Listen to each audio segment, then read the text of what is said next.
നമസ്കാരം. പി.വി. അൻവർ വിഷയത്തിൽ എതിർപ്പ് തുടർന്ന് കോൺഗ്രസ് നേതാവ് ആര്യാടൻ ഷൗക്കത്ത്.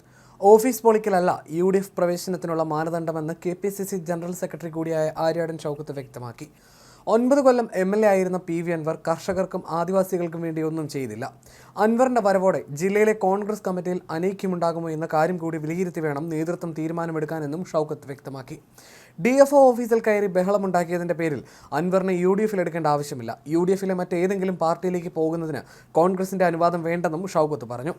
അൻവറിനെ അറസ്റ്റ് ചെയ്തു എന്നതുകൊണ്ട് മുന്നണി പ്രവേശന കാര്യത്തിൽ ഒരു തീരുമാനമെടുക്കില്ല. എല്ലാ കാര്യങ്ങളും ആലോചിച്ചായിരിക്കും UDF തീരുമാനം. നേതൃത്വം താനുമായി കൂടി ആലോചിക്കുമെന്നാണ് പ്രതീക്ഷിക്കുന്നത്. വളരെ ആഴത്തിൽ ആലോചിച്ച ശേഷമായിരിക്കും തീരുമാനമെന്ന് ആര്യാടൻ ഷൗക്കത്ത് പറഞ്ഞു. അൻവറിന് നിലമ്പൂരിൽ മാത്രമല്ല എവിടെ വേണമെങ്കിലും മത്സരിക്കാം. പക്ഷേ UDF സ്ഥാനാർത്ഥിയായി മത്സരിക്കണോ എന്നത് UDF തീരുമാനിക്കുമെന്നും അദ്ദേഹം പറഞ്ഞു. അൻവറിന്റെ ഫോറസ്റ്റ് ഓഫീസ് മാർച്ച് പ്രവൃത്തി ദിവസമാകാമായിരുന്നു. സാധാരണ അങ്ങനെയാണ് പതിവ്. മോശമായിട്ട് കാണുന്നില്ല. വാർത്ത സൃഷ്ടിക്കാൻ കഴിഞ്ഞുവെന്ന് ആര്യാടൻ ഷൗക്കത്ത് പറഞ്ഞു. ഈ പറയുന്ന കാര്യങ്ങൾ ആത്മാർത്ഥമാണെങ്കിൽ കർഷകരെ 9 വർഷം വേട്ടയാടിയപ്പോൾ അൻവർ എവിടെയായിരുന്നുവെന്ന് അദ്ദേഹം ചോദിച്ചു. അൻവർ ഇപ്പോഴെങ്കിലും കണ്ണു തുറന്നതിൽ കുഴപ്പമില്ല. അൻവർ വൈകിപ്പോയെന്ന് ആര്യാടൻ ഷൗക്കത്ത് പറഞ്ഞു.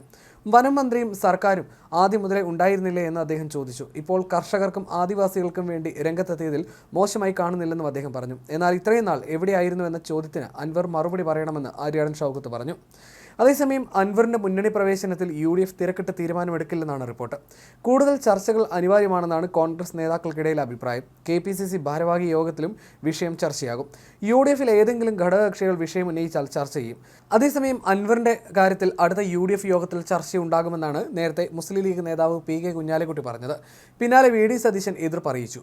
UDF ചെയർമാനായ താൻ ഇക്കാര്യമൊന്നും അറിഞ്ഞിട്ടില്ലെന്നായിരുന്നു സതീശൻ എതിർപ്പ് തുറന്നു പറഞ്ഞത്. മലപ്പുറത്തെ ഒരു നിയമസഭാ മണ്ഡലത്തിൽ പോലും നിർണായക ശക്തിയാകാൻ വേണ്ട ജനപിന്തുണ അൻവറിനില്ല എന്നാണ് നിലമ്പൂരിലെ പ്രധാന കോൺഗ്രസ് നേതാവിന്റെ നിലപാട്.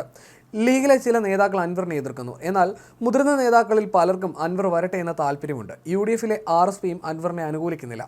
അതിനിടെ നിലമ്പൂർ സീറ്റിലെ അവകാശവാദം മാറ്റാനും അൻവർ തയ്യാറായേക്കും. മറ്റൊരു മണ്ഡലം തനിക്ക് തന്നാൽ അവിടെ മത്സരിക്കാമെന്നതാണ് അൻവറിന്റെ നിലപാട്. മഞ്ചേരിയിലും തിരുവമ്പാടിയിലുമാണ് ആഗ്രഹം. ഈ 2 സീറ്റും മുസ്ലിം ലീഗിന്റെ കയ്യിലാണ്. ഇതിൽ തിരുവമ്പാടി സീറ്റ് കേരള കോൺഗ്രസ് എമ്മിന് നൽകി അവരെ UDFിൽ എത്തിക്കാനും മുസ്ലിം ലീഗ് ആഗ്രഹിക്കുന്നുണ്ട്. ജോസ് കെ മാണിക്ക് സീറ്റ് നൽകാനാണ് ആലോചന. ഇതിനിടയിലാണ് അൻവറും സജീവമായി എത്തുന്നത്. അതുകൊണ്ട് തന്നെ അൻവറിന്റെ കാര്യത്തിൽ മുസ്ലിം ലീഗ് എടുക്കുന്ന നിലപാടായിരിക്കും നിർണായകമാകുക. മഞ്ചേരിയും ലീഗിന്റെ സീറ്റാണ്. നിലമ്പൂരിൽ ആര്യാടൻ ഷൗക്കത്തിന് മത്സരിക്കണമെന്ന ആഗ്രഹമുണ്ട്. ഇതിനൊപ്പം VS ജോയിയും നിലമ്പൂരിനായി പിടിമുറുക്കുന്നുണ്ട്. ഈ സാഹചര്യത്തിൽ നിലമ്പൂർ സീറ്റിന് വേണ്ടി നിലയുറപ്പിച്ചാൽ തന്റെ UDF പ്രവേശനം അസാധ്യമാകുമെന്ന് അൻവർ തിരിച്ചറിയുന്നുണ്ട്. ഈ സാഹചര്യത്തിലാണ് മലപ്പുറത്തെ മറ്റൊരു മണ്ഡലം എന്ന ചിന്ത അൻവറിൽ ഉണ്ടാകുന്നത്. തിരുവമ്പാടിയിൽ മുസ്ലിം ലീഗിന് സ്വാധീനമേറെയുണ്ട്. എന്നാൽ ഈ സീറ്റ് CPMന്റെ കയ്യിലാണ് ഇപ്പോൾ. ഈ സാഹചര്യത്തിലാണ് തിരുവമ്പാടിയിൽ മത്സരിക്കാമെന്ന ആശയം മുമ്പോട്ട് വെക്കുന്നത്. ഇതിനിടയിലാണ് തിരുവമ്പാടി വീണ്ടും UDFിലേക്ക് എത്തിക്കാൻ കേരള കോൺഗ്രസിന് സീറ്റ് നൽകാമെന്ന ചിന്തയുമായി ലീഗ് മുന്നോട്ട് വരുന്നത്.